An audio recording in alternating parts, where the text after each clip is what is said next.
Time to pull up a chair. We've got another great story for you today in the rLounge. What happens when a good-hearted nephew tries to extend a helping hand to his uncle, only to find that hand digging into his wallet? Spoiler alert, it doesn't end with a warm hug. Today in the rLounge, welcome to the wild world of family hospitality, where mi casa es su casa turns ugly. I let my uncle live with me, but he stole from me for weeks, so I kicked him out and called the police when he broke in. I, 28 male, need to know if I'm in the wrong here. I think I did what needed to be done, but my family is convinced that I'm some sort of villain. Some context here. I'm from an African country, and in my culture, family is everything. You're always expected to support and take care of your relatives, no matter what.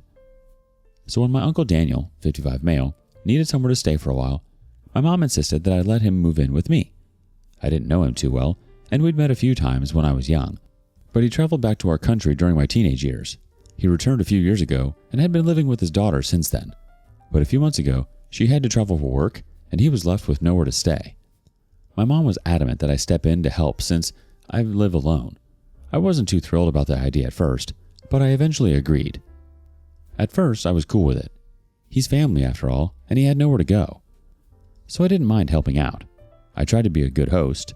I didn't set too many rules, just some basic boundaries. Let me know if you need something, and let me know if you want to have guests over. Nobody likes strangers in their home.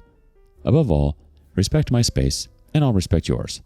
I honestly thought those were simple enough rules to follow. Apparently not, because things started going downhill really fast. At first, it was little things, like him eating leftovers I had been saving in the fridge, even when I specifically asked him not to touch them. If I confronted him, he'd say it was just food, or he'd simply say he was hungry. That always annoyed me because there's a lot of food in the house. He could cook anything he wanted to eat, but he always chose to eat what I kept in the fridge for myself. Then there was the mess. He didn't clean up after himself at first. It took quite a few arguments before he started to clean up after himself at all, and even then he often left messes sitting in the kitchen for hours before he got to them. These were all the things I could live with. Yeah, they made him an annoying house guest, but there were no real violations there. We could have continued living together peacefully if that had been all, but things started escalating. I work as a software developer at a local company, and I often get home as late as 10 p.m. when we're crunching. We recently had a tight deadline approach fast, so I had to stay late at work for a few nights.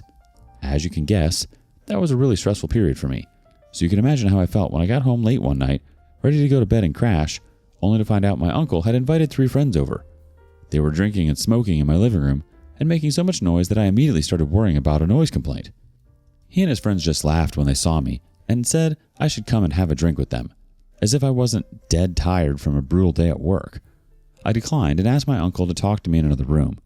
He didn't want to come with me at first, but he eventually got up when I insisted. I pulled him aside and complained that what he was doing was completely out of line. Not only had he invited people over without asking, but they'd made a mess of my living room. There were drinks everywhere, and the smell of cigarette smoke was going to stick to everything. He shrugged it off and said that I was being uptight. I explained that I was stressed and tired and not in the mood for a party, or to have to deal with guests and the mess they were going to leave behind. He told me to relax, that they weren't having a party, he was just catching up with some old friends. They would be on their way soon. I couldn't believe how dismissive he was, but I tried to stay calm. Even though he had disrespected my hospitality like this, I wanted to keep things civil between us. I just said that this was my home and that he needed to respect my rules. He said he would, and that they would keep the noise down. Then he turned around and went back to the living room. I went to my room to cool off and try to get some sleep, but I could still hear them laughing and talking loudly for a few hours after that. I couldn't sleep until after midnight when they finally left. I was pissed because I had to get up early for another long day of work in a few hours. I spent the night thinking about how I needed to have a long talk with him about boundaries and respect. But the worst hadn't happened yet. It started when I noticed some odd transactions on my credit card statement. At first, it was just a few dollars spent at convenience stores, but as it went on, the charges started adding up. There were larger charges for stores I never went to, and online charges I was sure weren't mine. I considered calling my credit card company when I realized that it might have been my uncle using my credit card. I was fuming. I was getting ready to bring this up to him, but first I wanted to make completely sure that it was actually him. The online charges might have been from someone who had stolen my credit card details somehow, and I might have forgotten having made the other purchases. I spent about half an hour poring through the transactions and the times they were made.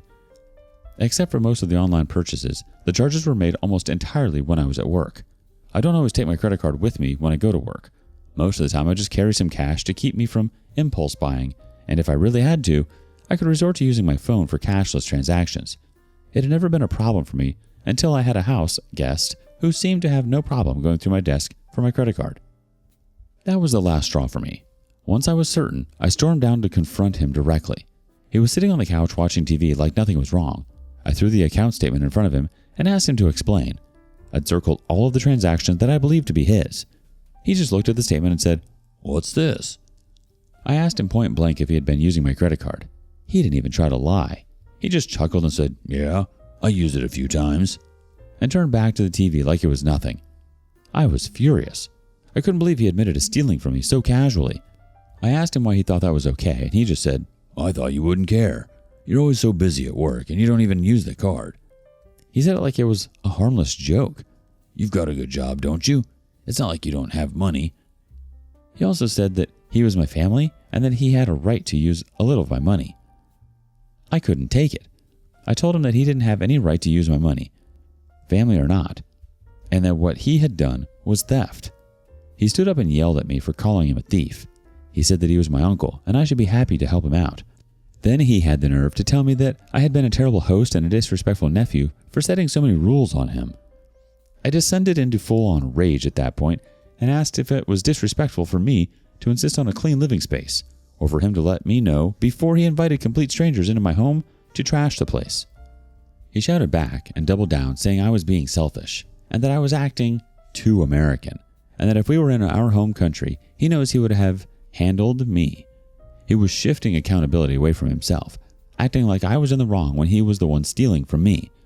I told him that this was the last straw and that he needed to leave immediately, and he just stormed off to his room shouting and muttering the whole time. I wasn't going to let him cool off and stay another night. I followed him to his room and repeated that he had to leave, but he didn't take me seriously and just slammed his door in my face. I wasn't going to let him get comfortable and act like this would all blow over like usual. I told him that he had an hour to pack his things and leave, or I would call the police. He opened the door, started ranting that I couldn't kick him out, and he would call my mother. I just tuned that out and repeated that I would call the police and report the credit card theft if he wasn't gone when I came back to check on him. I left him screaming and shouting and locked myself in my room. I was so mad that my heart was pounding and my hands were shaking, so I tried to calm down myself while I heard him pounding around in his room, loudly making calls to what I guessed were different family members. It turned out I was right that he was calling family because my mom called me soon after. She sided with my uncle and said that I was overreacting. She said that everybody in the family knew that I was making a lot of money and that it wasn't fair for me to kick him out for using a little of it while he was home all day. That felt like a slap in the face. It's true that I wasn't hurting for money, but what he had used wasn't exactly insignificant. It was a few $100s. I told my mom that even if he had used $10 from my card, it would still be a violation of my privacy and property. He had to have gone through my desk in my room to find my card. She didn't care and insisted that I go and tell him he could stay. I told her that my mind was set and that I would call the police if I still saw him in my house when I left the room. Other family members called me after that, but I ignored all their calls. I wasn't going to listen to a bunch of people make me out to be a bad guy for getting stolen from. It didn't take up to an hour before I realized that I couldn't hear him stomping around and cursed anymore, so I got up to take a look. He'd indeed packed up all of his stuff and left the house. I thought I'd finally get some peace now that he was gone, but now my family is in full meltdown mode. He indeed packed up all his stuff and left the house. I thought I'd finally get some peace now that he was gone, but now my family is in full meltdown mode. My mom is mad at me for kicking out my uncle, and his daughter has been sending me very angry messages, but now my whole family is against me, and I'm starting to wonder if I actually went too far. Your uncle's behavior crossed a serious line, and it's not okay for him to disrespect your space and steal from you, OP.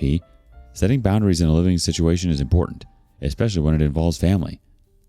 It's clear you tried to be accommodating, but it sounds like he took your hospitality for granted. It's tough when family members side with someone who has behaved poorly, but you have every right to protect your home and your belongings. Update. Before you start reading this post, I'd recommend going back to read my original post. Long story short, I left my uncle stay with me. He acted like he owned the place, used my credit card without my permission, and I kicked him out. Things didn't really change with my family. Everybody was still pissed at me, but I eventually stopped caring so much. I don't talk to many of them too often, apart from my mom and a cousin who was on my side. So I figured I would just focus on doing my own thing, and eventually the drama would boil down and everybody would find something else to focus on. I wish it had gone that smoothly. I forgot to mention in the first post, but I had taken his key from the key holder by the door before kicking him out. He didn't have a key with him when he left, so you can imagine my surprise when I got home and found my uncle sitting in my living room with his bags around him. I swear I felt my heart jump when I saw him there. My first thought was that I had forgotten to lock the door, but I'm always super careful about that. I asked him how he got in, and he just laughed and said that my mom had given him the key. I couldn't believe that would be true. My mom only had a spare key for emergencies. I called her to confirm, and she admitted that she had given him my spare key because she thought I was being unreasonable. She said she had told Daniel that he could let himself in and that she would make it right with me. At that point, I couldn't believe what I was hearing. My uncle was sitting on the couch like he owned the place, and my mom was telling him that she had given him permission to live with me again. They were both acting like I had no say in this whatsoever. I asked her how she could let the man who I kicked out for stealing back into my house, and she just said it wasn't much money to me, and I should be over it by now. That made me so mad that I just hung up. I couldn't bear to listen anymore. I turned to my uncle and told him that he had to leave. He refused and said that he wasn't going anywhere, that he had every right to stay in his nephew's house. I said that he might have been true before he wiped his shoes all over my hospitality, but now he had no place here anymore. I didn't feel like arguing with him anymore.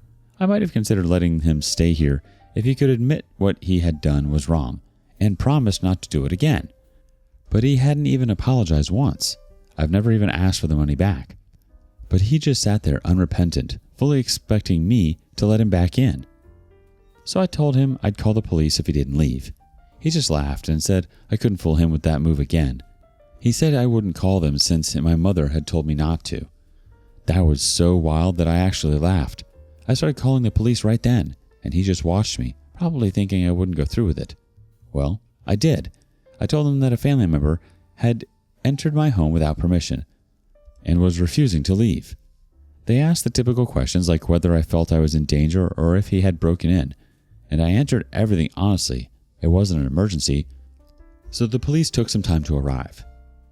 I went up to my room and my uncle stubbornly sat where he was, once again calling the entire family to let them know what I had done.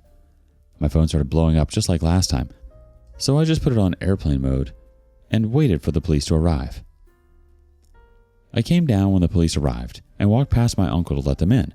I explained to them that he had let himself into my home without permission and that I have asked him to leave. The officers asked him to explain his side of the story. He was livid that I had actually called the police on him, and he started getting worked up. He told them that they didn't need to be there because it was a family issue, and that my mother had given him permission to enter my house. The officers tried to explain that it didn't matter who gave him the key. I was the occupant, and I had asked him to leave, so his entry was unauthorized. I don't think my uncle really heard them enough. He was still shouting about how this was unfair, and that I was disrespecting him. Things got tense, and the officers started to warn that they would have to detain him if he didn't leave peacefully. My uncle refused to budge, and they gave a final warning before they started moving towards him. At that point, he started getting physical, and they restrained him. They placed him in handcuffs and took him away while I gave my statement. I told them everything, and they asked if I wanted to press charges. I decided to press charges for the trespassing, but opted to let the credit card issue go. My uncle didn't spend much time at the station, but he has a court date set, and naturally, I have to show up to testify. I've become toxic to my family, though, and none of them are seeing my side. I received threats and insults from them. My mom has called me crying on multiple occasions, begging me to drop the charges. But I'm not changing my mind. He's a grown man, and he needs to face the consequences of his actions. And the whole family needs to learn a lesson about boundaries. They didn't figure it out the first time, and now they're learning it the hard way. Daniel's daughter has called me a few times too. She never bothered to ask me to let him off. She just curses at me and threatens me. The last time she called me, she threatened to use me, but when I asked her what the charges would be, she just got quiet. When I told her that I had been recording all of our calls and that I had evidence of her threatening me, she stopped calling me. Apparently, I have a reputation for reporting family to the police, so it was nice to have it work out for me once. I haven't heard from my uncle at all since he got arrested. Maybe he got legal counsel who advised him not to speak to me, or maybe he's just mad at me and has sworn not to talk to me. Either way, it works for me. I've had enough of my family members harassing me at this point. I seriously am considering bringing up the credit card theft just to really stick it to them. I feel like I even did him a favor by not pressing charges for credit card fraud. But if they keep making me out to be the bad guy, we'll see what the courts think of it. After all, I still have the option of pressing charges whenever I like. Honestly, I'm sick and tired of family members, and I'm ready to cut ties with most of them. Calling the cops on my uncle has already nuked my relationship with most of them. If being part of the family means letting them walk all over me and use me however they like, then I'm done with them. They've brought me nothing but trouble. I've blocked every one of them that keeps harassing me. I let my mom know that I haven't forgiven her for handing my uncle the spare key, and I've warned her that I'll block her too if she tries to bring up the issue with my uncle again. Your family's response, especially your mom's, is really disheartening.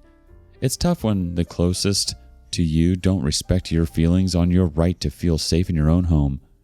You're not in the wrong for wanting to reclaim your space and autonomy, and it's clear you've tried to handle things as diplomatically as possible. It's also wise to think about how you want to move forward with your family. Sometimes cutting ties or limiting contact is the healthiest choice when the relationship feels toxic. As for the matter of pressing charges related to the credit card theft, absolutely go for it. Why wouldn't you? What do you think OP should do? Would you press charges? And thank you for joining us today in the rLounge. Be sure to like and subscribe and hit that notification bell so you don't miss out on our next video. See you soon.